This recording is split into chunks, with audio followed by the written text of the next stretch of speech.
Padahal sudah coreng institusi Polri, Irjen Ferdy Sambo tetap diaman dan tak segera dipecat.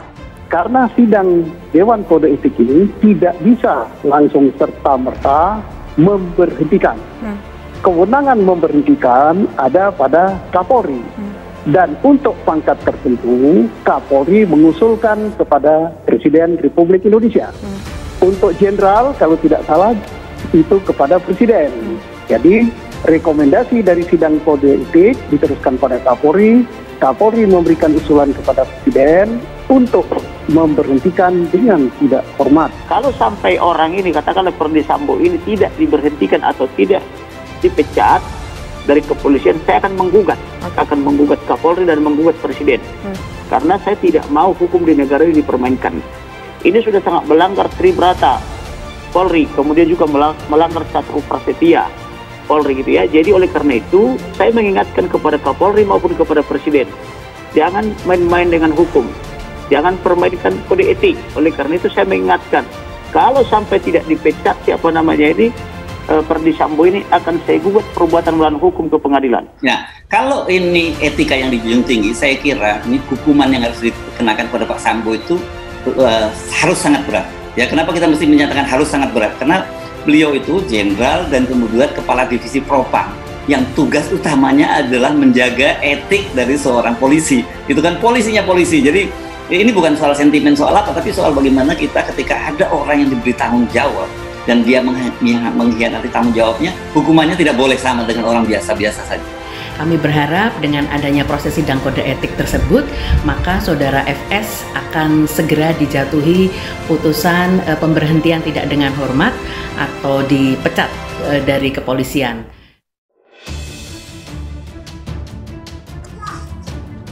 Padahal sudah coreng institusi Polri, Irjen Ferdy Sambo tetap diaman dan tak segera dipecat. Irjen Ferdy Sambo rencananya menjalani sidang kode etik pada Kamis 25 Agustus 2022. Terkait hal itu, Indonesia Police Watch sangat mewanti-wanti agar Irjen Ferdy Sambo dipecat. Sugeng menilai Ferdy Sambo sudah banyak melanggar etik dalam keterlibatannya di dalam kasus pembunuhan berencana terhadap ajudannya sendiri. Hal ini yang menjadi dasar pihaknya mendesak Polri memecat Ferdy Sambo dari institusi Polri. Warta Kota Live sebelumnya memberitakan bekas Kadif Propam Polri, Irjen Ferdy Sambo bakal disidang Komisi Kode Etik Polri Kamis 25 Agustus 2022 lusa. Lantas siapa yang bakal memimpin sidang KKEP tersebut? Kadif Humas Polri Irjen Dedi Prasetyo menyampaikan, sosok pemimpin sidang KKEP itu belum ditentukan internal Polri. Pihaknya masih menunggu keputusan surat perintah dari KKEP. Dedi memastikan sidang KEP itu bakal digelar pada pekan ini. Rencananya sidang itu bakal digelar pada Kamis 25 Agustus 2022 lusa. Dedi juga enggan berbicara soal sanksi pemecatan terhadap Irjen Ferdy Sambo. Sidang tersebut akan memutuskan apakah Irjen Sambo berhak dipecat atau tidak. Ini 5 tersangka pembunuh Brigadir Yosua dan perannya. Tim khusus bentukan Kapolri Jenderal Listio Sigit Prabowo sudah menetapkan 5 tersangka kasus pembunuhan berencana terhadap Brigadir Nofriansah Yosua Huta Barat. Tersangka pertama adalah Barada Richard Eliezer Pudihang Limiu. Tersangka kedua, Bribka Riki Rizal. Tersangka ketiga, Kuat Ma'ruf. Dan tersangka keempat adalah Irjen Ferdy Sambo. Barada Richard Eliezer Pudihang Limiu berperan menembak Brigadir Yosua. Bribka Riki Rizal turut membantu dan menyaksikan penembakan korban. Kuat Ma'ruf turut membantu dan menyaksikan penembakan terhadap korban. Irjen Ferdy Sambo menyuruh melakukan dan menskenario peristiwa seolah-olah terjadi peristiwa tembak-menembak di rumah dinasnya di Kompleks Polri Duren 3. Lantas, tersangka kelima dan teranyar adalah Putri Chandrawati, istri Irjen Ferdy Sambo. Kelima tersangka tersebut dijerat pasal 340 subsidiar pasal 338, Jo pasal 55 dan pasal 56 KUHP dengan ancaman maksimal hukuman mati, penjara seumur hidup atau penjara selama-lamanya 20 tahun. Beda nasib antara Ferdy Sambo dan Baradae, sama-sama jadi tersangka. Baradae dan Ferdy Sambo nyatanya beda nasib. Diketahui saat ini baik Ferdy Sambo maupun Baradae keduanya sama-sama ditahan terkait kasus Brigadir J. Ajudan dan komandan ini sama-sama menjadi tersangka atas kematian Brigadir J. Namun meski begitu, rupanya nasib Baradae berbeda jauh dengan komandannya tersebut. Bila Baradae masih bisa tersenyum saat ditemui lembaga perlindungan saksi dan korban, Hal itu berbanding terbalik dengan Irjen Ferdy Sambo yang menangis haru saat bertemu Ketua Lembaga Perlindungan Anak Indonesia, Seto Mulyadi atau Kak Seto. Kondisi Baradae yang sudah membaik diungkapkan juru bicara LPSK Ruli Novian. Baradae kini menyandang status justice kolaborator kasus pembunuhan berencana Brigadir J. Pendampingan psikolog spiritual tersebut untuk memastikan Baradae siap memberi keterangan terkait pembunuhan berencana Brigadir J di tingkat pengadilan nanti. LPSK juga telah menempatkan 3 petugas mereka untuk mengawasi kondisi selama 24 jam penuh di rutan Bareskrim Polri. Hal itu untuk menjamin keselamatan jiwa Baradae selama di tahanan.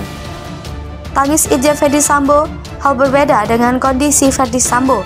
Mantan Kadif Propam Polri itu menangis terharu saat bercerita mengenai anak-anaknya kepada Kak Seto yang menemuinya di Makobrimob Kelapa II Depok 23 Agustus 2022. Saat bertemu Irjen Ferdy Sambo, Kak Seto mengatakan dirinya dititipkan anak-anak sang jenderal agar tetap diberi semangat dan tegar menghadapi kondisi keluarganya. Beliau juga menitipkan kepada kami kalau nanti anak-anaknya supaya tetap diberi semangat, supaya harus tetap tegar menghadapi kondisi ini dan tetap mencapai apa yang dicita-citakan, yaitu menjadi anggota Polri, imbuh Kak Seto. Selain itu, Kak Seto mengungkapkan Irjen Ferdy Sambo sempat terkejut dengan kedatangannya ke Makobrimob. Kak Seto menyampaikan tujuan kedatangannya ke Makobrimob untuk melanjutkan perlindungan terhadap anak-anak Ferdy Sambo dan Putri Chandrawati.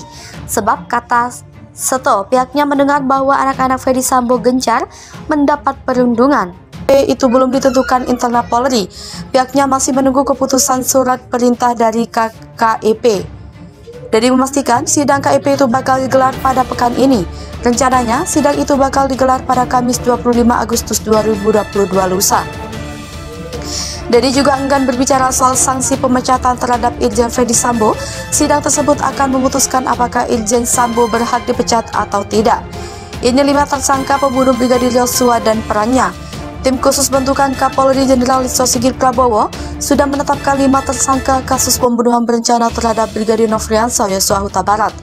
Tersangka pertama adalah Barada Richard Eliezer Pudihang Lumiu. Tersangka pertama adalah Barada Richard Eliezer Pudihang Lumiu. Tersangka kedua, Bribka Riki Rizal. Tersangka ketiga, Kuat Ma'ruf. Dan tersangka keempat adalah Irjen Ferdy Sambo. Barada Richard Eliezer Pudihang Lumiu berperan menembak Brigadir Yosua. Bribka Riki Rizal turut membantu dan menyaksikan penembakan korban. Kuat Ma'ruf turut membantu dan menyaksikan penembakan terhadap korban. Irjen Ferdy Sambo menyuruh melakukan dan menskenario peristiwa seolah-olah terjadi peristiwa tembak-menembak di rumah dinasnya di Kompleks Polri Duren 3. Lantas, tersangka kelima dan teranyar adalah Putri Chandrawati, istri Irjen Ferdy Sambo. Kelima tersangka tersebut dijerat pasal 340 subsidiar pasal 338, Jo pasal 55 dan pasal 56 KUHP dengan ancaman maksimal hukuman mati, penjara seumur hidup atau penjara selama-lamanya 20 tahun. Beda nasib antara Ferdy Sambo dan Baradae, sama-sama jadi tersangka. Baradae dan Ferdy Sambo nyatanya beda nasib. Diketahui saat ini baik Ferdy Sambo maupun Baradae keduanya sama-sama ditahan terkait kasus Brigadir J. Ajudan dan komandan ini sama-sama menjadi tersangka atas kematian Brigadir J. Namun meski begitu, rupanya nasib Baradae berbeda jauh dengan komandannya tersebut. Bila Baradae masih bisa tersenyum saat ditemui lembaga perlindungan saksi dan korban, hal itu berbanding terbalik dengan Irjen Ferdy Sambo yang menangis saat haru. Hal itu berbanding terbalik dengan Irjen Ferdy Sambo yang menangis haru saat bertemu Ketua Lembaga Perlindungan Anak Indonesia, Seto Mulyadi atau Kak Seto. Kondisi Baradae yang sudah membaik diungkapkan juru bicara LPSK Ruli Novian. Baradae kini menyandang status justice kolaborator kasus pembunuhan berencana Brigadir J.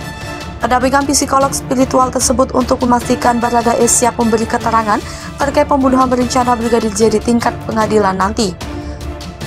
LPSK juga telah menempatkan 3 petugas mereka untuk mengawasi kondisi selama 24 jam penuh di rutan Bareskrim Polri. Hal itu untuk menjamin keselamatan jiwa Baradae selama di tahanan. Tangis Irjen Ferdy Sambo, hal berbeda dengan kondisi Ferdy Sambo. Mantan Kadif Propam Polri itu menangis terharu saat bercerita mengenai anak-anaknya kepada Kak Seto